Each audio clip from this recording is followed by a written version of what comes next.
నమస్తే ఫ్రెండ్స్, నేను మీ Durga. Welcome back to our channel.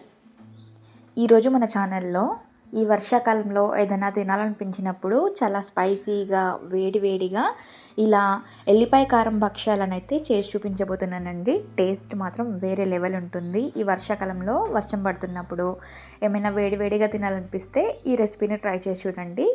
Process కొంచెం పెద్దగా ఉన్న టేస్ట్ మాత్రం చాలా బాగుంటుందండి. మన నేతి బొబ్బట్లు ఎంత కమ్మగా అయితే ఉంటాయో ఇవి కూడా హాట్గా చాలా టేస్టీగా ఉంటాయి. మరి లేట్ చేయకుండా ఎలా చేయాలో ప్రాసెస్ ఏంటో చూసేద్దాం రండి.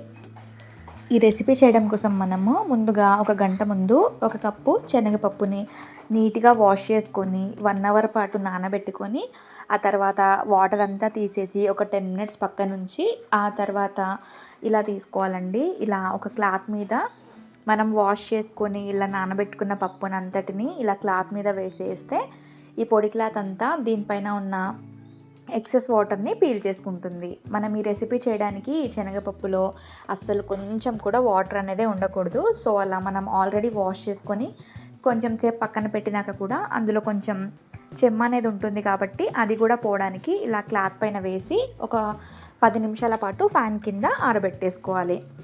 నెక్స్ట్ ఆ పప్పు ఆరేలోపు ఒక చిన్న మిక్సర్ జార్ తీసుకొని ఇందులో 10 నుంచి 15 పొట్టు తీసుకున్న వెల్లుల్లి రెబ్బల్ని, అలాగే 5 నుంచి 6 స్పూన్ల కారాన్ని, నెక్స్ట్ మీకు టేస్ట్కి సరిపడా ఉప్పుని, నేనైతే ఇక్కడ 3 స్పూన్స్ వరకు సాల్ట్ని తీసుకుంటున్నాను. మీరు ఎక్కువ తినేవారైతే ఎక్కువ చేసుకోవచ్చు, లేదా తక్కువ తినేవారైతే తగ్గించుకొని తీసుకోవచ్చు.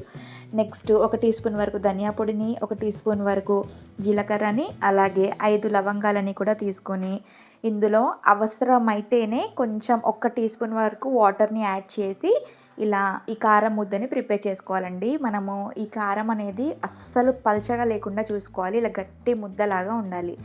ఎందుకంటే మనము దీన్ని లోపల స్టఫ్ కోసం ప్రిపేర్ చేసుకుంటున్నాం కాబట్టి ఈ చపాతీలో పెట్టుకొని చపాతీ ప్రెస్ చేసుకున్నప్పుడు ఇది కనుక వాటర్గా ఉంటే ఆ స్టఫ్ అంతా బయటకు వచ్చేస్తుంది. సో వీడియో క్లిప్లో చూపిస్తున్న విధంగా ఇలా కొంచెం గట్టి కారం ముద్దలాగా ప్రిపేర్ చేసుకొని పక్కన ఉంచుకోండి. నెక్స్ట్ ఇందాక మనం ఫ్యాన్ కింద ఆరబెట్టుకున్న శనగపప్పులో ఏమాత్రం వాటర్ లేకుండా కంప్లీట్గా ఆరిపోయిందండి. ఇప్పుడు దీన్ని మనము కొంచెం ఆయిల్లో ఫ్రై చేసుకోవాలన్నట్టు. ఫ్రై చేసుకోవడం అంటే అంత డీప్ ఫ్రై ఏం అవసరం ఉండదు. జస్ట్ ఇలా స్టవ్ ఆన్ చేసి ఒక కడాయిని పెట్టుకొని అందులో 1 టీ స్పూన్ మాత్రమే ఆయిల్ని తీసుకోవాలండి. ఇలా తీసుకున్న ఆయిల్ కొంచెం వేడాక ఇందాక మనము ఫ్యాన్ కింద ఆరబెట్టుకున్న శనగపప్పుని ఇందులో వేసి కొంచెం మీడియం ఫ్లేమ్ మీదనే దీన్ని కొంచెం కలర్ చేంజ్ అయ్యే వరకు జస్ట్ ఒక 5 మినిట్స్ ఇలా ఫ్రై చేసుకుంటే సరిపోతుంది. దీన్ని ఎక్కువ కూడా కుక్ చేయాల్సిన అవసరం ఉండదు. సో మనం కరెక్ట్గా మీడియం ఫ్లేమ్ మీద దీన్ని కుక్ చేసుకుంటే 5 to 7 మినిట్స్ కల్లా మనకి ఈ శనగపప్పు మొత్తం రంగు మారి ఇలా మంచి గోల్డెన్ కలర్లోకి వస్తుంది.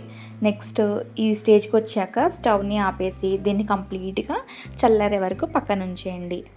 ఈ పప్పు మొత్తం చల్లారిపోయాక ఒక మిక్సర్ జార్లోకి పప్పుని మొత్తాన్ని ట్రాన్స్ఫర్ చేసుకొని అస్సలు వాటర్ ఏమీ లేకుండా ఎంత వీలైతే అంత పొడి పొడిగా ఈ శనగపప్పు మిశ్రమాన్ని గ్రైండ్ చేసుకోవాలి. వీడియో క్లిప్లో చూస్తున్నారు కదా, ఈ విధంగా ఇలా పొడి పొడిగా మనము ఈ పప్పుని గ్రైండ్ చేసుకుంటే మనకి చపాతీ చేసుకునేటప్పుడు పర్ఫెక్ట్గా ఉంటుంది. ఎలాంటి ప్రాబ్లం అనేది ఉండదు. సో మీకు అక్కడక్కడ పప్పులు ఉన్నా సరే ఏం ఇబ్బంది లేదు. 1, 2 ఉంటే ప్రాబ్లం లేదు. కానీ ఇంకా కొంచెం ఎక్కువగా పప్పు కనుక కనిపిస్తే ఇంకా గ్రైండ్ చేసుకోండి. నెక్స్ట్ ఇలా గ్రైండ్ చేసుకున్న పప్పు మిశ్రమాన్ని మనము వేరొక ప్లేట్లోకి ట్రాన్స్ఫర్ చేసుకొని ఇందాక మనము ప్రిపేర్ చేసుకున్న కారం ముద్ద ఉంది కదా, దాంట్లోంచి మీకు టేస్ట్కి సరిపడా, అంటే మీరు కారం కనుక ఎక్కువ తింటే ఎక్కువ క్వాంటిటీలోనే ముద్ద తీసుకోండి, లేదా తక్కువ తింటే కొంచెం తక్కువగానే చేసుకొని ఈ కారాన్ని తీసుకొని ఇక్కడే ఈ పప్పు మిశ్రమంలో మొత్తం అంతా కలిసిపోయేలాగా చక్కగా కలుపుకోండి. మీరు కావాలంటే మీకు ఉప్పు అనేది సరిపోయిందో లేదో ఇక్కడే కొంచెము టేస్ట్ చూసుకొని ఇంకా కావాలంటే ఉప్పుని యాడ్ చేసుకుంటే సరిపోతుంది. ఈ వెల్లుల్లి కారం ముద్ద అండ్ ఈ శనగపప్పు మిశ్రమం అంతా కలిసిపోయి ఇలా చేతితో ఉండలాగా చుడితే ఉండలాగా అవ్వాలి. ఆ స్టేజ్లో ఉంటే మనకి కరెక్ట్గా సెట్ అయినట్టు. నెక్స్ట్ నేను ఆల్రెడీ ఇలా చపాతీ పిండికి ఎలా అయితే మనం కలుపుకుంటామో అలాగా గోధుమ పిండిని అయితే కలుపుకొని ఉంచేసాను. మళ్ళీ అది కూడా వీడియోలో యాడ్ చేస్తే వీడియో చాలా లెంతీగా అవుతుందనేసి అది మాత్రం మీకు వీడియోలో యాడ్ చేయట్లేదు. మనం నార్మల్గా చపాతీ కోసం అయితే ఎలా అయితే కలుపుకుంటామో పిండిని అలాగే కొంచెం గట్టిగానే కలుపుకోవాలి. తర్వాత మనం ఒక గంట ముందు కలిపి పెట్టుకున్నాక ఈ పిండిని మరొక 5 నిమిషాల పాటు ఇలా ఒక రాయి మీద కానీ లేదా చపాతీ తాలిపీట మీద కానీ వేసి 5 మినిట్స్ ఈ పిండిని మసాజ్ చేస్తే మనం చేసుకునే కారం బొబ్బట్లు చాలా మృదువుగా వస్తాయి. సో ఇలా పిండినంతా 5 మినిట్స్ వరకు మనము మసాజ్ చేసుకున్నాక అందులోంచి ఒక పెద్ద ముద్దను తీసుకొని ఇలా చేత్తో జస్ట్ కొంచెం స్ప్రెడ్ చేసేసి మనం ఆల్రెడీ ప్రిపేర్ చేసుకొని పెట్టుకున్న ఈ శనగపప్పు అండ్ వెల్లుల్లి కారం స్టఫ్ని అయితే ఇందులోకి కొంచెం యాడ్ చేసుకొని ఇలా పైనుంచి క్లోజ్ చేసేయాలండి.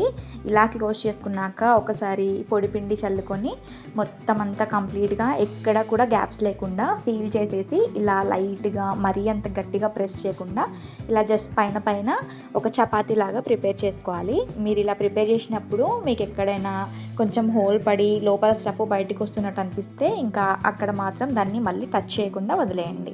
మీకు అలా గనక కొంచెము ఈ చపాతీ చేసుకోవడంలో ఇబ్బందిగా ఉంటే ఇలా ఇంకొక ప్రాసెస్లో చూపిస్తాను. ఇలా కొంచెం పిండిని కొంచెం ఎక్కువగానే తీసుకొని ఇలా చేతితో జస్ట్ కొంచెం మందంగా అద్దుకొని తర్వాత ఒక కప్ లాగా ప్రిపేర్ చేసుకొని దాంట్లోకి ఇలా ఒక స్పూన్ వరకు స్టఫ్ని యాడ్ చేసుకొని ఇలా పైనుంచి కొంచెం లేయర్స్గా లాగుతూ దీన్ని క్లోజ్ చేసుకోవాలి. ఇలా చేసుకున్నా సరే మనకి చపాతీ అనేది ఎక్కడ చిరిగిపోకుండా చక్కగా వస్తుంది.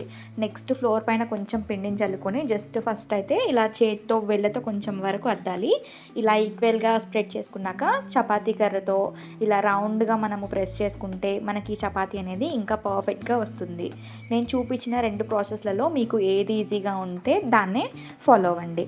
నెక్స్ట్ ఈ చపాతీని ప్రిపేర్ చేస్తున్నప్పుడు అన్నీ ఒకటేసారి చేసుకొని తర్వాత మెల్లిగా అన్నీ ఒకటేసారి కాల్చుకుందామని మాత్రం అనుకోవద్దండి. మనం ఒకవైపు చపాతీని ప్రెస్ చేస్తూ ఇంకో వైపు పెనాన్ని వేడి చేస్తూ ఒక్కొక్క చపాతీ కాలేలోపు మరొక చపాతీని అయితే మనము ఆల్రెడీ రెడీ చేసుకొని పెట్టుకోవాలి. ఇది ఒకదానిపైన ఒకటి వేస్తే మాత్రం 2 చపాతీలు అతుక్కొని మొత్తం అంతా పాడైపోతాయి.